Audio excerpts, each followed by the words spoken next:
Dot sat down beside locker 7 at 9:14, and I didn't notice for about 3 minutes because I was arguing with the customs official about a form. That detail matters.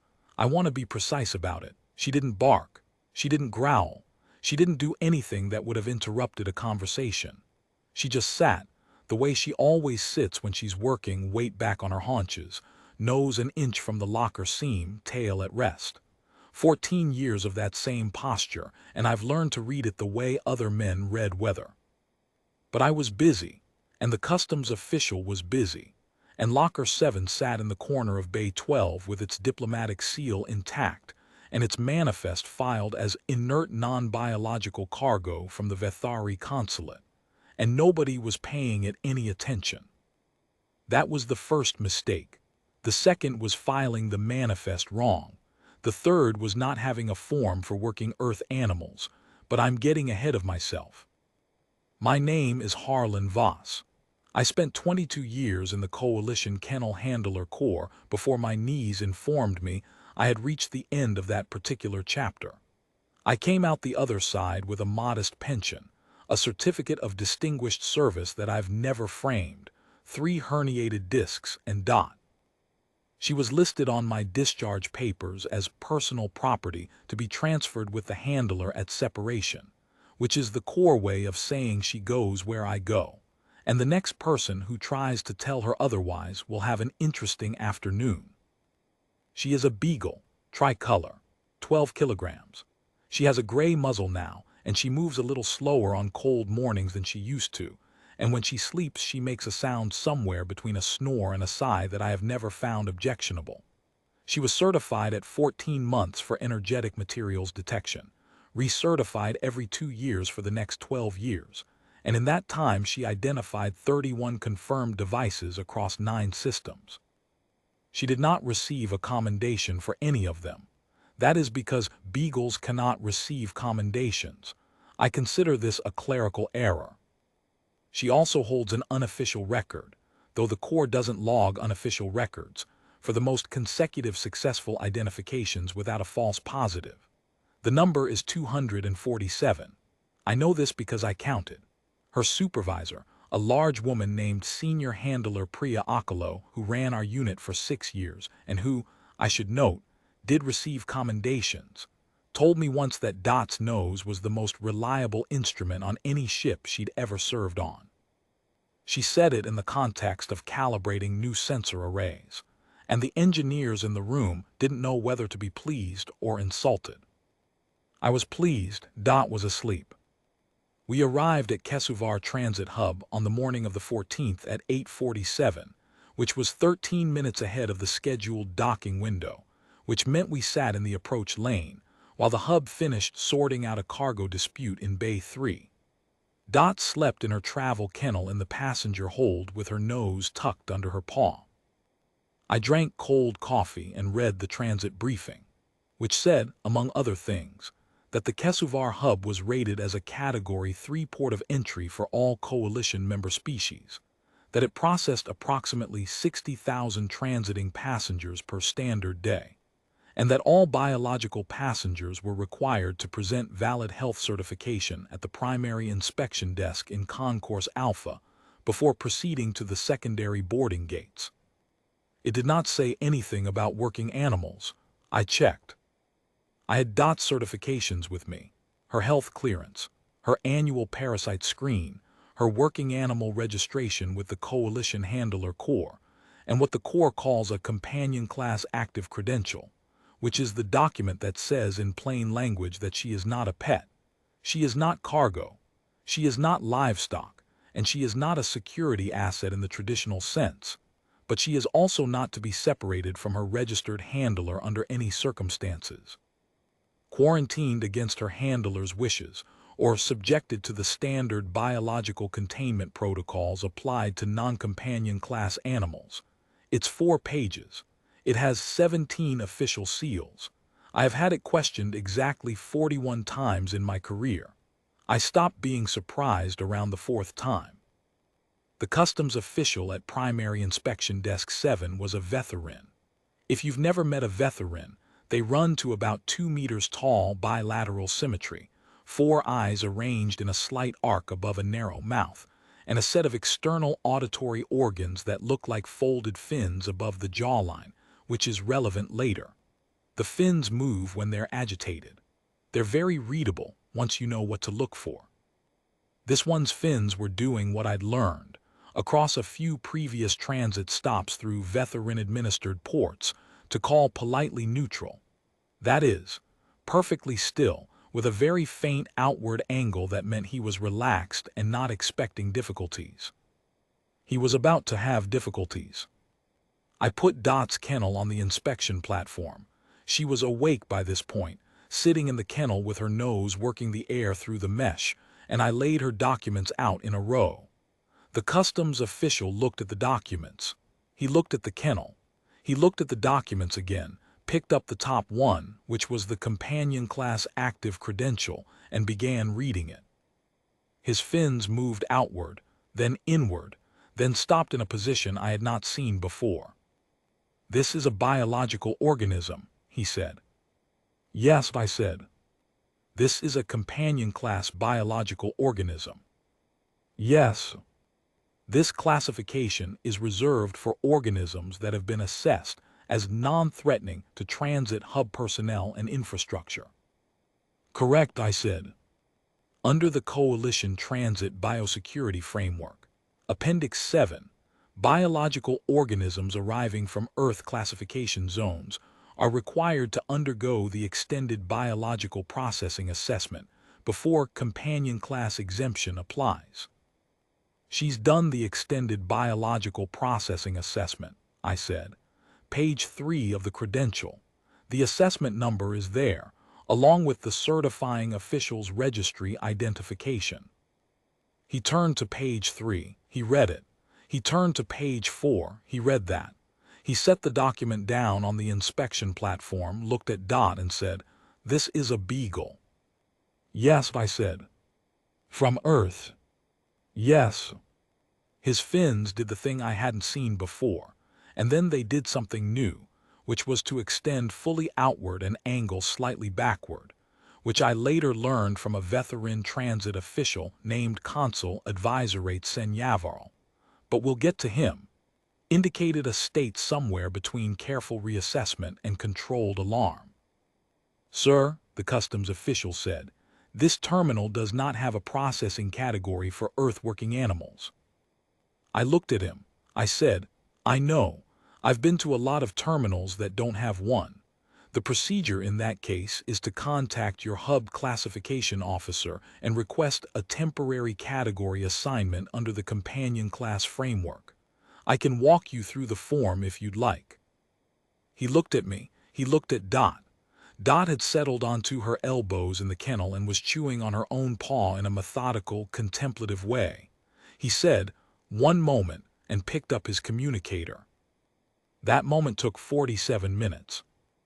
I'm not criticizing the Kesuvar hub's administrative efficiency. I've been through enough ports to know that a classification question that goes above the desk level tends to multiply. You contact the hub classification officer. The hub classification officer contacts the Biosecurity Review Board. The Biosecurity Review Board contacts the Coalition Transit Authority's Regional Advisory Desk. The Regional Advisory Desk routes it to the Earth Species Processing Subcommittee, which meets on the 2nd and 4th Kesuvar standard weeks of each month, which means today you are getting the duty officer instead. The duty officer is a Serenthi with 17 pending cases and very small hands, and no authority to create a new processing category, but technically, the ability to issue a provisional transit pass under Article 9(b) of the transit framework if the duty officer is willing to sign off, which this particular duty officer was not.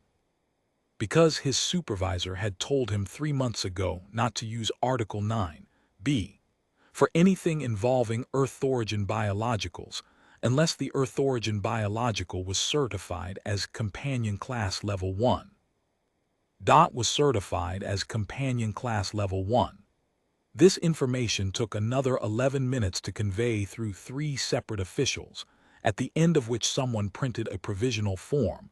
Someone else questioned whether the printer was certified for official documentation, and a third official found a different printer. Dot was out of her kennel by this point. I had opened it while the officials were busy with their communications, because she had been in it since the approach lane, and she needed to use a relief station, which I located on the transit map on my communicator and walked her to and from, while two of the officials followed us at a distance of about 4 meters, and one of them took notes. She was on a standard handler's leash, 6-foot working length, gray nylon. She wore a working animal vest, olive drab canvas, brass buckles, the core certification badge on the left panel, which I always put on when we're in transit because it tends to reduce questions. This day it was not reducing questions. When we came back from the relief station, there were now 6 officials around my inspection desk instead of 1. I recognized the pattern. This is the part where it compounds. You get the first question you can't answer off the shelf, and then the question attracts people who want to supervise the answering of it, and those people attract the people who supervise the supervisors. And by the time the question is actually resolved, you have 7 officials, a printout in the wrong color, and someone's lunch going cold on a desk in an administrative office 3 corridors away. I've done this before. I know how to wait. I sat down on the bench beside my kennel, and Dot sat beside me, and she put her nose into the air and began cataloging whatever she was cataloging. That's what she does when she isn't working a specific area. She runs a general survey. Not because anyone asked, just because it's what her nose does. It's as unconscious for her as breathing.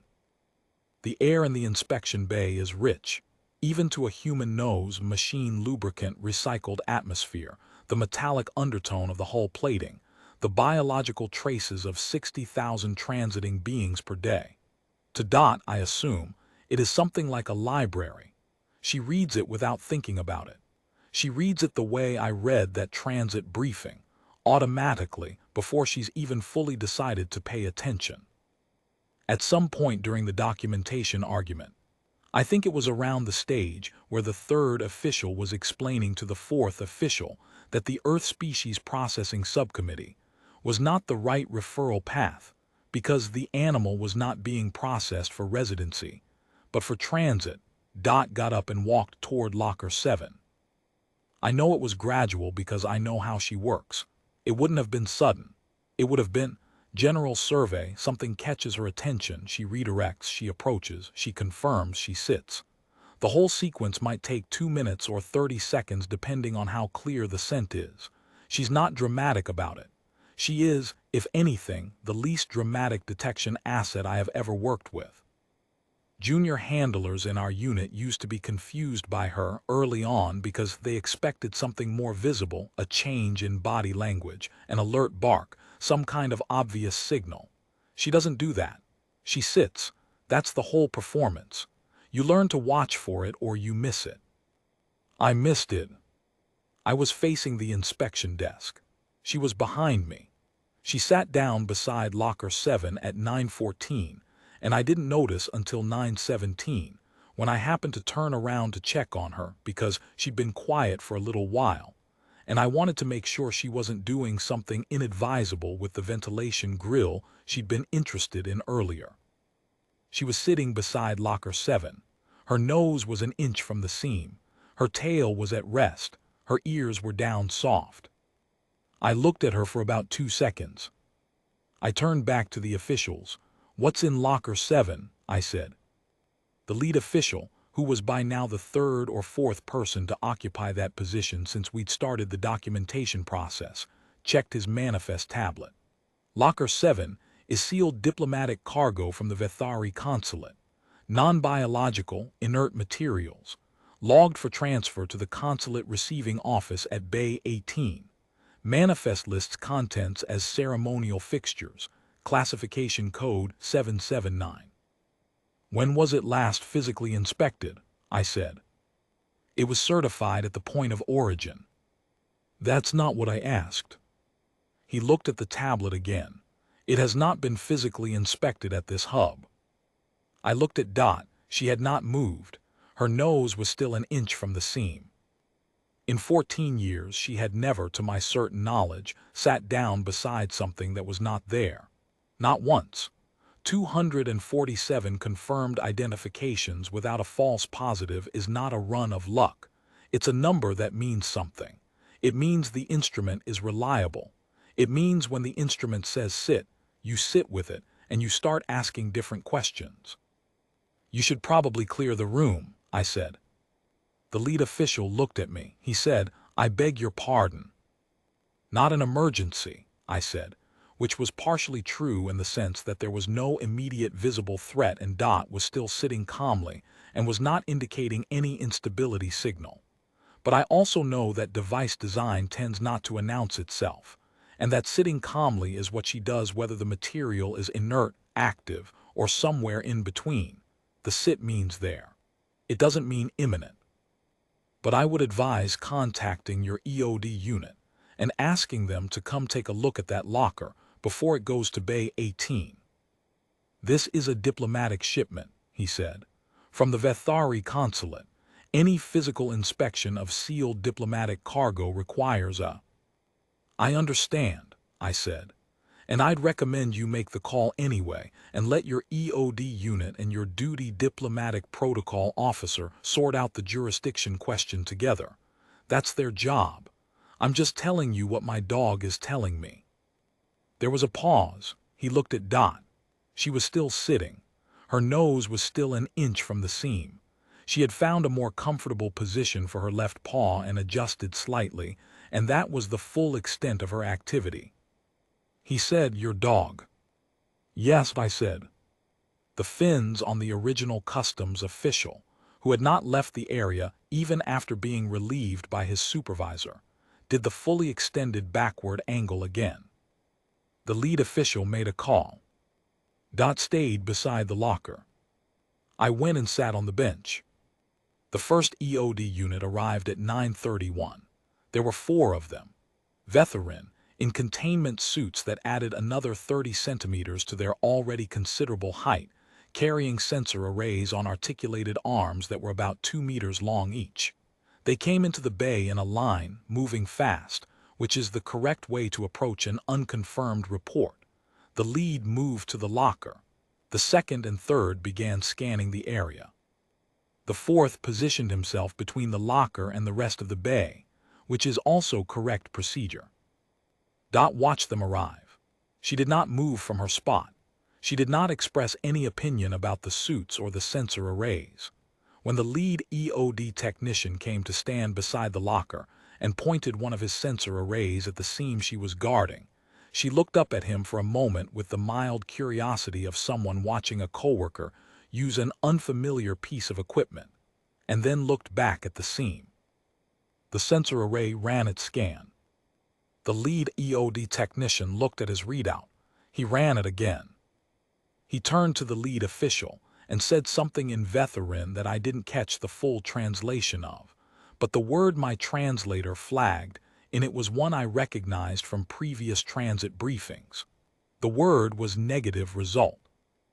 I said from the bench, "What's the sensitivity calibration on that array?" The EOD lead turned and looked at me. I was a 63-year-old retired human with a working animal vest on my knee and a transit credential in my hand. He did not immediately respond. "I'm asking," I said, "because the materials her certification covers include certain compound families that don't register on standard transit hub sensor arrays. The arrays are calibrated for the compounds that are most common in commercial and civilian threat categories. Her certification covers a broader spectrum. If the array is reading a negative on a standard scan, that doesn't necessarily mean—" "Sir," the EOD lead said, "our equipment is calibrated to Coalition EOD standards." "I know," I said. "Those standards were written in 2271. They haven't been updated to include the Serentha-derived compound families that came online after 2278. I know this because I spent 2 years working with an updated detection protocol that the Corps developed in-house and never got coalition-wide adoption. Dot's nose covers that spectrum. Your sensor array does not." The EOD lead looked at me. He looked at Dot. Dot was still sitting beside the locker. There was a long pause. He said, "You're saying the Vethari consulate is shipping an explosive device through this terminal." "I'm saying my dog is sitting beside that locker, and she doesn't sit beside things for no reason," I said. "I'm not saying anything else. I'm not an EOD officer. I'm a retired handler. I'm just telling you what the instrument is telling me and suggesting you might want to use an instrument with a broader calibration range before you release that cargo." Another pause. He made a call. The second EOD unit arrived at 9:48. 6 technicians, different configuration, carrying a wider array of equipment including, I noted, a portable trace analysis unit that I recognized from the updated core protocol, a bulkier, slower instrument than the standard sensor arrays, but one that covered the full compound spectrum including the Serenthid-derived families. Setting it up took 11 minutes. During those 11 minutes, the lead of the first unit and the lead of the second unit had a discussion about jurisdictional primacy in a mixed-response EOD scenario, which is not my problem but which is apparently a significant administrative concern. And during that discussion, the second unit's technicians politely suggested that the first unit might want to step back from the locker perimeter, and the first unit declined, and then there was a second discussion. Dot sat beside the locker. At some point during the jurisdictional exchange, a fourth party arrived. Not EOD. A veteran in a different uniform, darker, trimmed differently, carrying a document case rather than equipment, who walked into the bay with the purposeful stride of someone who had received a communication they weren't happy about and had come to say so in person. He was, I gathered from the exchange that followed, the hub's diplomatic coordination officer. His interest was in the manifest classification. Specifically, in the question of whether a sealed diplomatic consulate shipment could be subjected to an active EOD response protocol without a formal diplomatic notification having first been issued, copied to the consulate liaison, acknowledged, and returned with a 24-hour provisional release window. The first unit's lead said the response was not an EOD response. It was a precautionary assessment.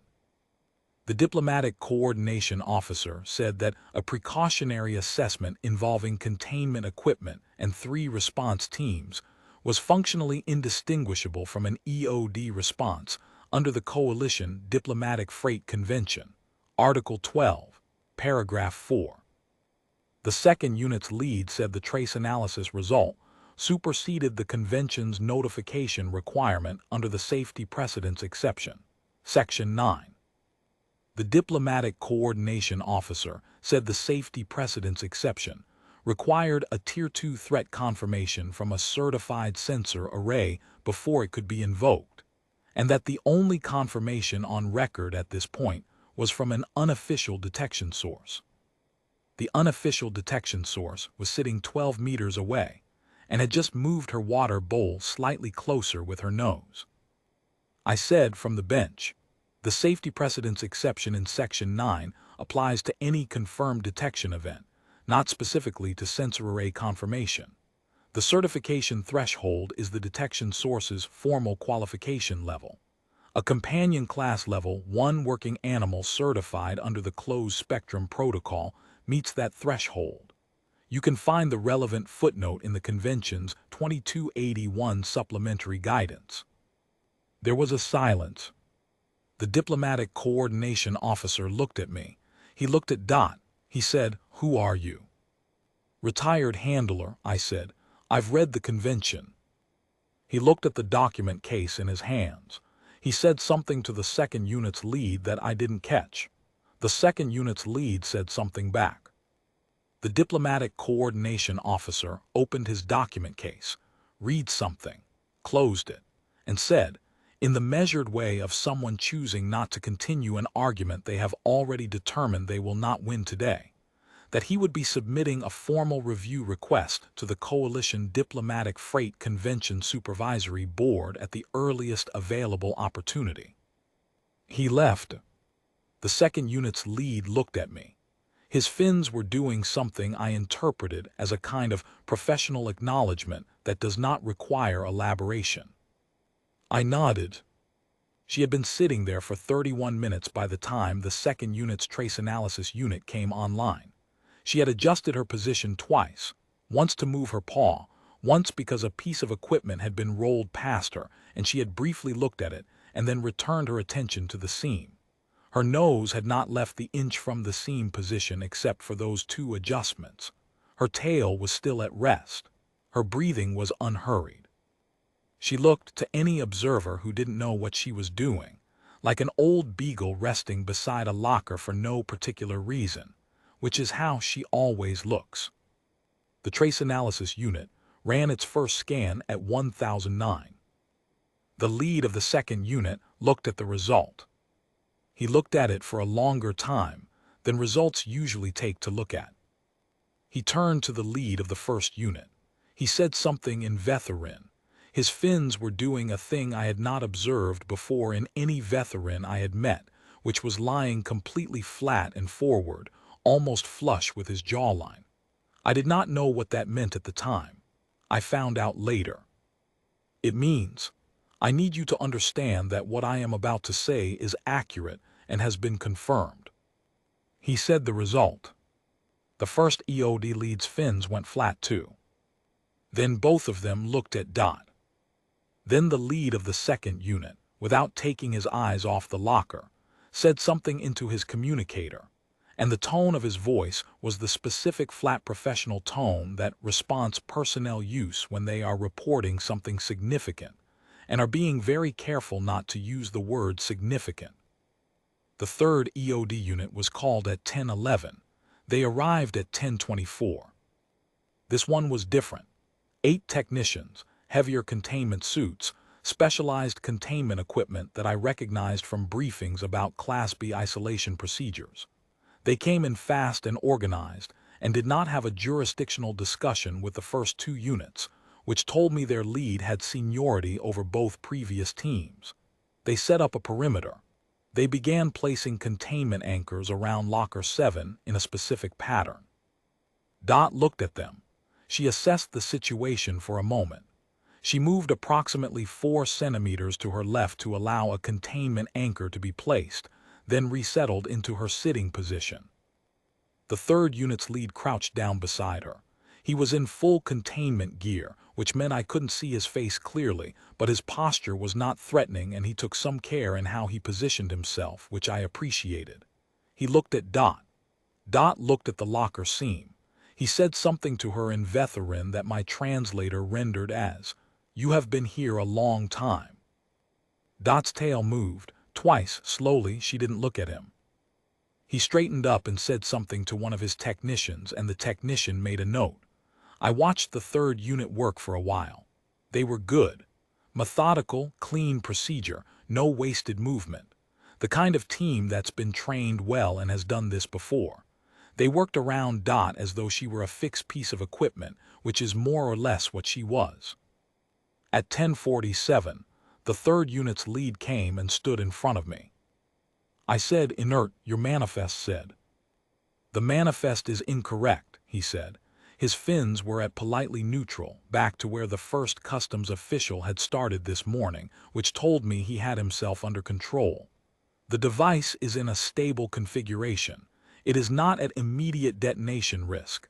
The containment team will address it through the proper protocols." He paused. "What you brought to our attention was correct." I said, "She brought it to your attention. I just told you about it." He looked at Dot. She had not moved.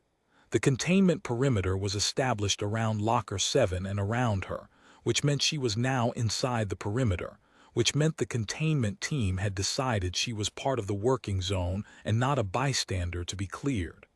I thought that was a reasonable call. "Your animal," the third unit lead said, choosing his words with the careful deliberation of someone who doesn't get the category wrong twice, "will be recognized in the incident report." "That's fine," I said. "She doesn't read reports." A short pause. "No," he agreed. "I suppose not." He looked at me. You should know that this device, had it proceeded to Bay 18 and been transferred to the consulate receiving office, would have created a significant problem. I know, I said. The compound family your animal identified. I know what it does, I said. I spent 22 years knowing what it does. I'm retired, not uninformed. His fins moved to a position I was learning to read as understood. He nodded, veterans nod, which is one of the things that makes them easier to interact with than some species, and returned to his team. I sat on the bench. Dot was still in the perimeter. One of the second unit's technicians had, at some point, placed a small bowl of water inside the perimeter near her. I noticed it had been emptied. I would find out later that the technician who placed it had not told his lead he was doing this, but that when the lead found out, he said nothing. I consider that also a reasonable call. At 11:03, a door at the far end of the bay opened and a veteran I had not seen before walked in. He was older, you can tell by the texture of the external auditory fins, which develop a particular ridging over time, like wood grain, and he wore a uniform I recognized from the Transit Administration briefing as the Senior Hub Advisory rank. Not EOD, not customs, not diplomatic, administrative oversight. The person they call when the people who handle problems have found a problem they need to report upward. He walked to the containment perimeter, observed it for a moment, then walked to me. He said, I am Consul Advisorate Sen Yavarl. I manage administrative oversight for Kesuvar Hub's Central Concourse Complex. He said it in the flat, practiced way of someone who has introduced himself by that title a great many times and no longer thinks about the words. I said Harlan Voss, retired. Yes, he said. He looked at Dot, who was still in the perimeter, still sitting, still with her nose at the seam. Retired from the Coalition Handler Corps. 22 years. He looked at the locker. He looked at the containment team working around it. He said, your animal has been sitting beside that locker since approximately 9:14. Yes, I said. That is, he paused. That is 1 hour and 51 minutes. I know, I said.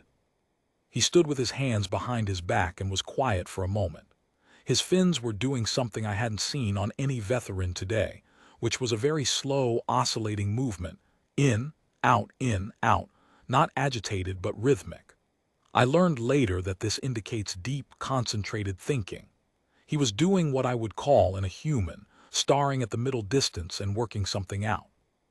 He said, we have processed over 4 million transiting passengers through this hub since it opened. We have inspected, to the best of our administrative knowledge, every category of biological, technological, and compound material that has passed through our docks. We have a classification file for every known Deathworld animal species, the Rendari apex pack, the Solthian spine beasts, the 3 recognized categories of Voreth ambush predators. He paused. We have an Earth section. Golden retrievers, German shepherds, the large cats, the mastiff, listed as high threat companion class exemption required. The file is very thorough. It usually is, I said. We do not have a file for working beagles. No, I said, you usually don't. He was quiet for another moment. She doesn't look dangerous, he said, and I could tell from the way he said it that he was not being dismissive. He was making an observation that was confusing to him, and he was being honest about the confusion. No, I said, she doesn't. She is 12 kilograms. Just under, I said. She has gray on her muzzle. She's 14, I said, it happens. He looked at her, she still had not moved. What is she certified as? He said. What is the formal classification? I want to understand it correctly for the incident report. I said, she's certified as a working energetic materials detection animal, companion class level 1, under the Coalition Handler Corps closed spectrum detection protocol. I paused. The detection spectrum she's certified for is broader than your hub standard sensor arrays. It includes compound families that postdate the Coalition EOD standard calibration by about 15 years. Meaning, he said carefully, that she can detect things your hub's equipment cannot. On a standard configuration, yes. He was quiet for a long time. The containment team was still working. One of the technicians had moved Dot's water bowl slightly closer to her, which I noted but didn't comment on. In the incident report, Consul Advisor 8 Yavril said, there will be a section for the detection event. For how the device was identified, I will need to categorize the detection method. He paused. We have categories for sensor arrays, fixed and portable. We have categories for biological detection animals under standard clearance. We have a category for informant reporting. He paused again. I am not certain which category applies here. I looked at him. I said, she's a working detection animal under standard clearance. He looked at his tablet. The standard clearance category, he said, requires that the animal have been issued a formal detection order by a hub security officer prior to commencing the detection sweep. She wasn't issued an order, I said. She did it on her own. Yes, he said, that is the difficulty. We looked at each other for a moment. Then I said, you could put her under informant reporting. He blinked. Veterans have a horizontal blink, which still throws me after all these years. He said, she is not an informant, she is an animal. She reported a threat, I said, technically. He looked at his tablet, he looked at Dot. He looked at his tablet again. His fins did the slow, oscillating thing for a while. Then very carefully he entered something on the tablet. I have logged the detection event under the informant reporting category, he said, in the same flat, practiced tone he'd used to introduce himself. As a voluntary information disclosure by a registered coalition companion class entity. He paused. I want you to know that this is not the correct category. I know, I said. But it is the available one. I know that too, I said. He looked at Dot. She had finally, after 1 hour and 58 minutes, moved away from the locker seam. The containment team had progressed to the removal stage, and she had stepped back to give them room, the way a professional gives a colleague room to do their job.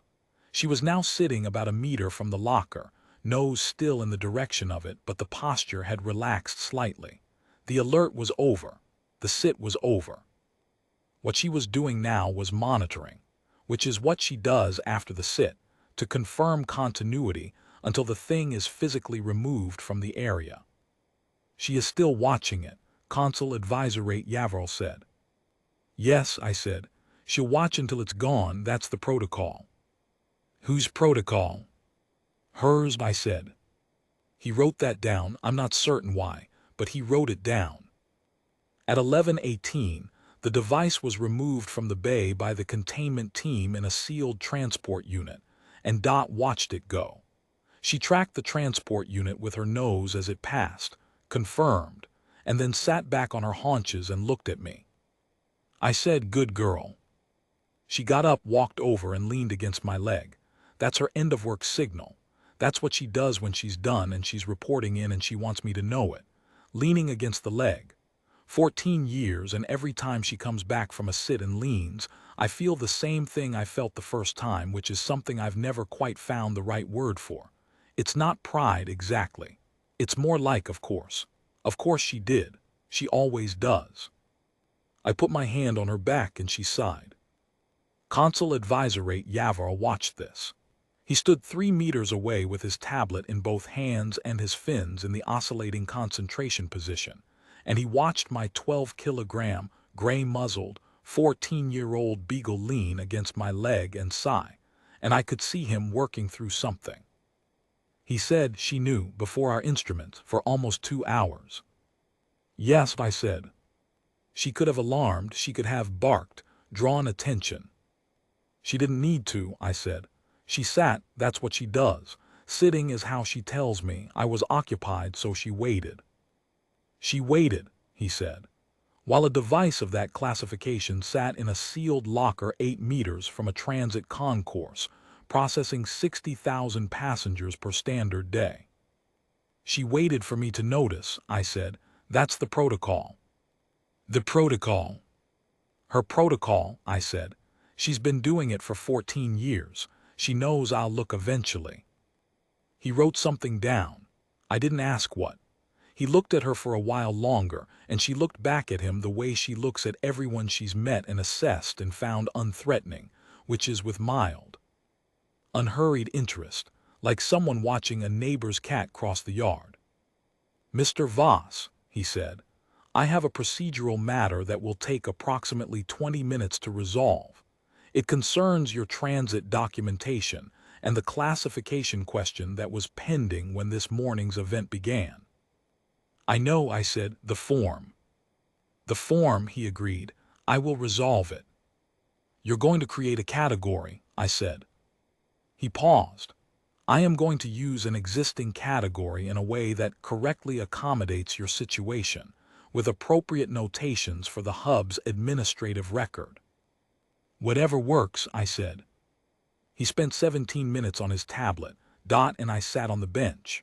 She put her head in my lap and went asleep, which is what she always does after a long sit. She is not particularly dramatic about it. She completes her work and she goes to sleep. I've always liked that about her. No ceremony, no celebration, just the professional acknowledgement that the job is done and then rest. While she slept, the bay around us was gradually restored to its normal activity. The EOD teams cleared their equipment in stages. The customs officials returned to their desks. 2 new passengers came through for inspection while we were still sitting there, and they looked at us.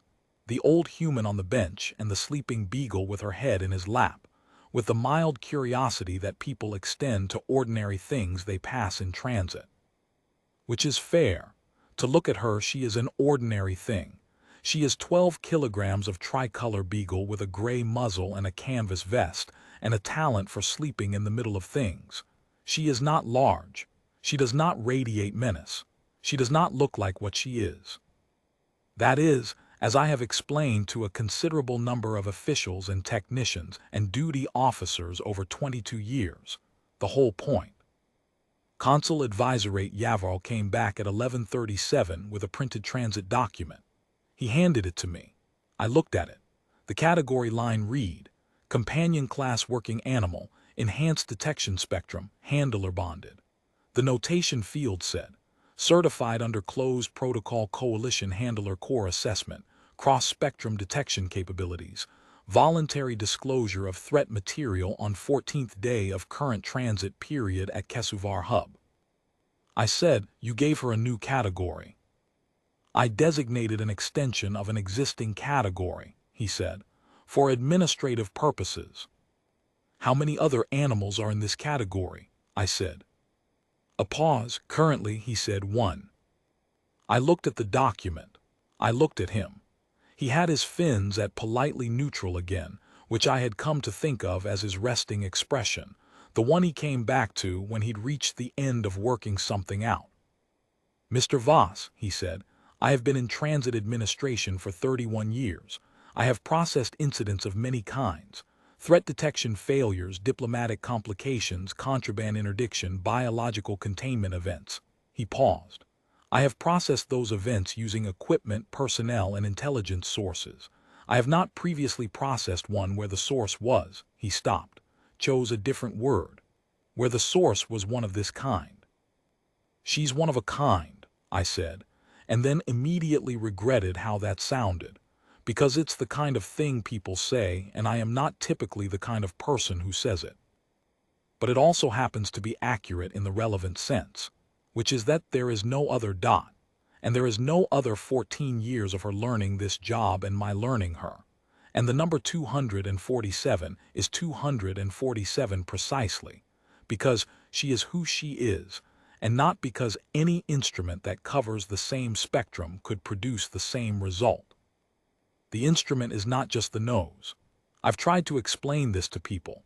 The nose is exceptional, but the instrument is the combination of the nose and the patience and the 14 years of working the same job the same way, and the willingness to sit beside a thing that other things have walked past and not make any noise about it, and just wait, for 2 hours if that's what it takes, for the person you trust to turn around and look. That's not calibration, that's something else. Consul Advisorate Yavarl looked at the sleeping Beagle in my lap for a long moment. Then he said, "There is a note in the incident report in the detection event summary. I want to read you the relevant line." He looked at his tablet.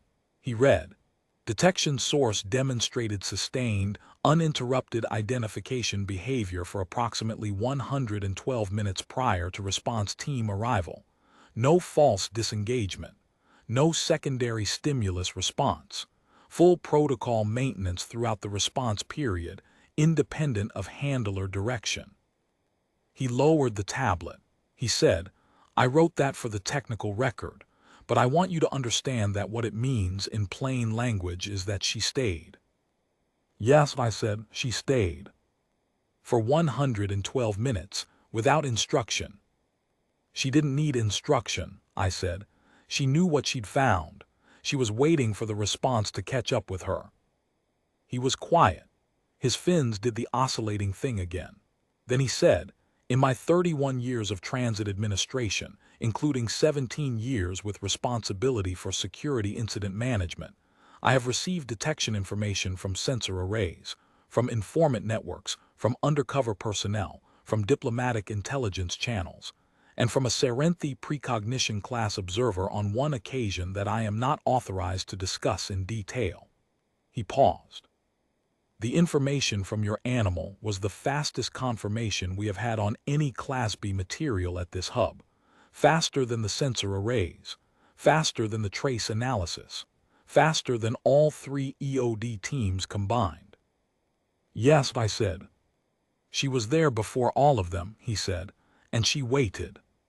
"She always does," I said. He looked at her one more time. She was snoring faintly. The sound she makes somewhere between a snore and a sigh. I've never found it objectionable. He said, "She is listed in the incident report as a Coalition Companion Class informant. Voluntary disclosure. Confirmed accurate." "I know," I said. "You told me." "I wanted you to know," he said, "that when the report is circulated to the Hub Security Advisory Board and to the Coalition EOD Standards Review Panel, her contribution will be formally documented." He paused.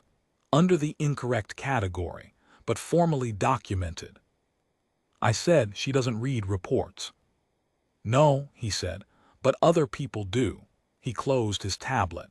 "Your transit documentation is in order, Mr. Voss. You are cleared to proceed to the secondary boarding gates. Your departure window begins in 40 minutes. I looked down at Dot. She was still asleep.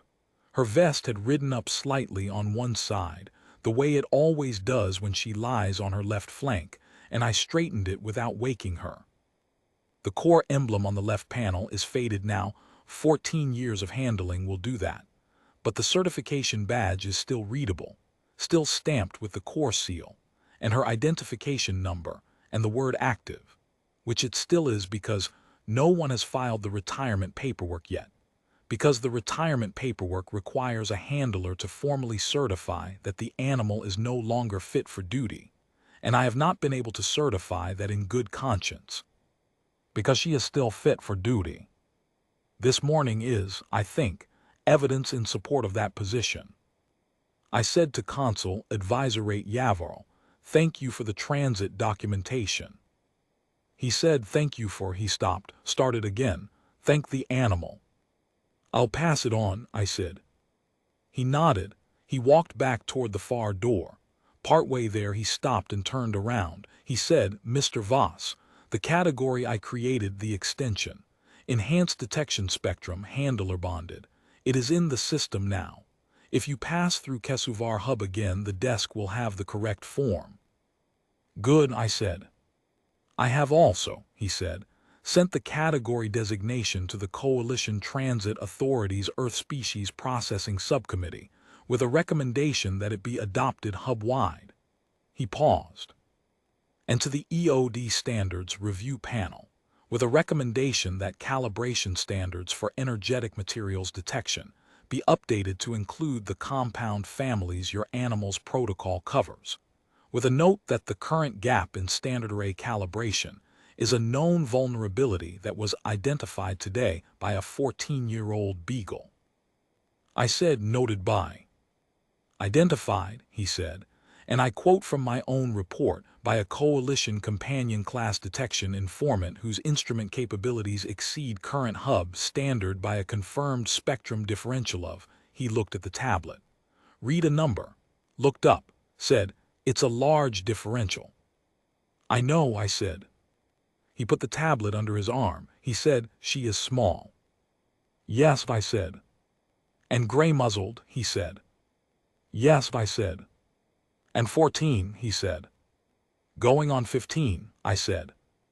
He absorbed that. His fins were back to politely neutral, but there was something in the set of them, a very slight forward cant, barely perceptible, which I did not have the experience to read correctly in the moment, but which I learned afterward from a translation consultation means something in the range of unlooked-for admiration.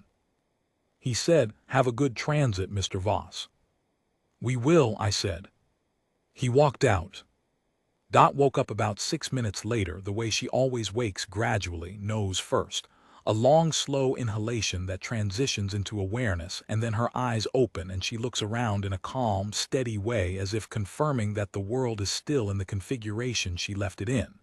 She looked at the locker corner. The locker was gone. She looked at the containment team's departing equipment. She looked at the customs desks. She looked at me. I said, good girl. She got up, shook herself once, and put her nose in the air for a general survey. Just because she's done doesn't mean she's off. She's never completely off. Her nose runs all the time, cataloging, cross-referencing, storing. The library doesn't close just because the librarian has had her lunch. She swept the bay, found nothing of interest in the ambient, and came back to my knee. I clipped on the leash. I picked up my bag. We walked out of Bay 12 at 11:51, through the main corridor of Concourse Alpha, through the secondary security checkpoint, where the officer on duty looked at Dot's transit documentation, at Dot, and at the transit documentation again, and then very carefully stamped everything and said nothing, and down to the secondary boarding gates. We had 24 minutes until the departure window. I found a bench near the gate with a view of the docking arm, and I sat down, and Dot sat beside me with her nose to the air. The departure lounge was the usual mixture: veterans in transit blues, a cluster of Serenthi students with their travel cases stacked in a precise geometrical arrangement, two large Mendravari traders who smelled of engine solvent and were arguing quietly about something in their own language.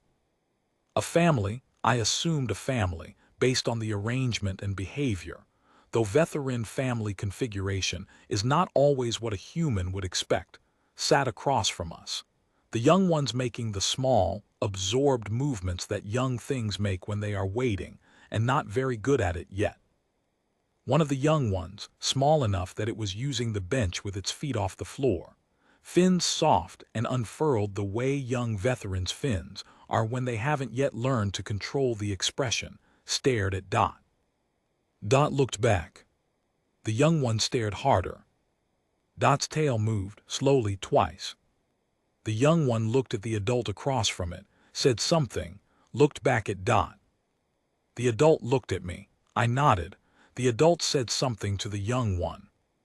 The young one slid off the bench and walked toward us. It stopped about a meter away, looking at Dot with the kind of absolute, undefended attention that young things direct at things that interest them before they've learned to pretend otherwise. Dot looked up at the young one. She assessed it. She found it unthreatening. She found it, I think, interesting, the way she finds all small things interesting, with a kind of attentive patience that is not condescension and not predatory evaluation, but is simply the steady regard of a creature that has been around long enough to understand that small things are not always what they appear to be. She wagged, slow, low, deliberate, the whole body wag she uses for things she's decided she likes. The young veteran's fins flared open, the full extension, full forward position, which I did not know the meaning of at the time, but which I have since confirmed is the expression of something between delight and wonder, and surprise in a mind still young enough to experience all three at once without qualifying any of them. I said, "You can pet her, right here on the top of the head. She likes that." The translator caught it. The young one understood. It reached out a hand very carefully, the way young things approach things they've been told are okay, but are not yet entirely sure about, and put 2 fingers on the top of Dot's head. Dot closed her eyes. The young one looked at me, then at its adult. Its fins stayed all the way open. I said, "She's working, technically, but she's also very old and she works very hard and she thinks you're all right."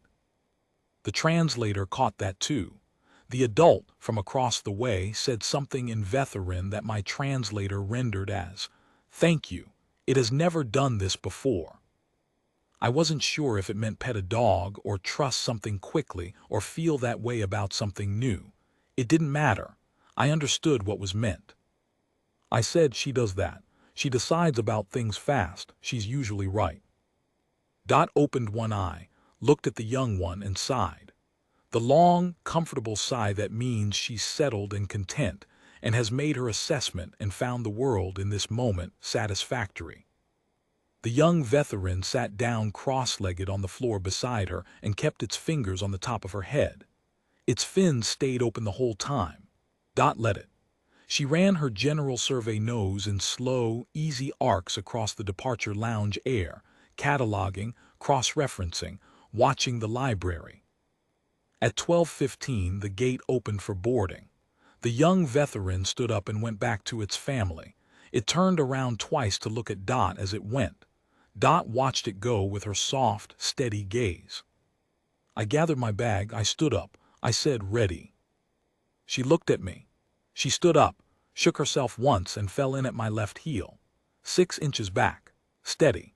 The walking position she's held for 14 years, in transit corridors and inspection bays and deployment zones and academy approach lanes and old airports and alien spaceports, and the hallway of my apartment when we do the morning walk, and she's decided I'm moving too slowly. We walked down the boarding ramp together. Behind us, the departure lounge went about its business. Bay 12 was being cleared and reset for the next intake. Somewhere in the hub's administrative wing, Consul Advisorate Sen Yavarl was completing an incident report that would go to the Coalition EOD Standards Review Panel, and the Hub Security Advisory Board and the Earth Species Processing Subcommittee, with a recommendation about calibration differentials and detection spectrum gaps, and a new transit documentation category created for one animal who, as of this morning, was the only member of it. The incident report would also contain, in the detection event summary, 112 minutes logged as full protocol maintenance throughout the response period, independent of handler direction. She stayed. She always does. I didn't teach her that. She knew it before I got to her. She knew it the way she knows everything she knows, not from instruction, but from whatever it is that makes her what she is. The thing that 14 years of working together has not changed and cannot change, and that no sensor array calibrated to Coalition EOD standards has ever been able to quantify. There was, I found out some weeks later via a core administrative notification, a follow-on development from the Kesuvar incident. The Coalition EOD Standards Review Panel did receive Consul Advisorate Yavarl's report. They reviewed the compound family detection gap he had documented, the one that the trace analysis unit's result had confirmed, the one that the standard sensor arrays had missed on the first scan. A working group was convened. The working group published a preliminary finding that the gap was real, and that current Coalition Hub standard arrays were underperforming against that compound family by a margin they described as significant, and which they recommended be addressed as a priority action. The working group's preliminary findings cited, in its supporting evidence section, the Kesuvar incident detection data. It cited the detection source as Companion Class Level 1 Working Animal Energetic Materials Detection, Closed Spectrum Protocol, voluntary unguided detection event. It cited the duration as 112 minutes. It cited the result as confirmed accurate. It did not cite Dot's name, because she does not have a formal entry in the EOD incident archive, and because working animals do not typically appear by name in standards review documentation. I know her name, I know the number, that's enough. I have been asked, at various points in my career, what makes Dot different from a standard Beagle. I have been asked what makes the core detection animals different from the equipment.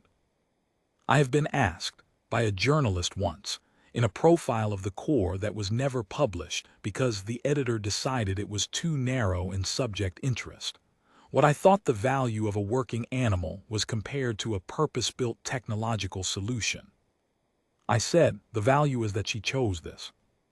He said, she's an animal, she didn't choose anything. I said, you've never watched her work. He hadn't. He'd watched me describe her work, which is not the same thing.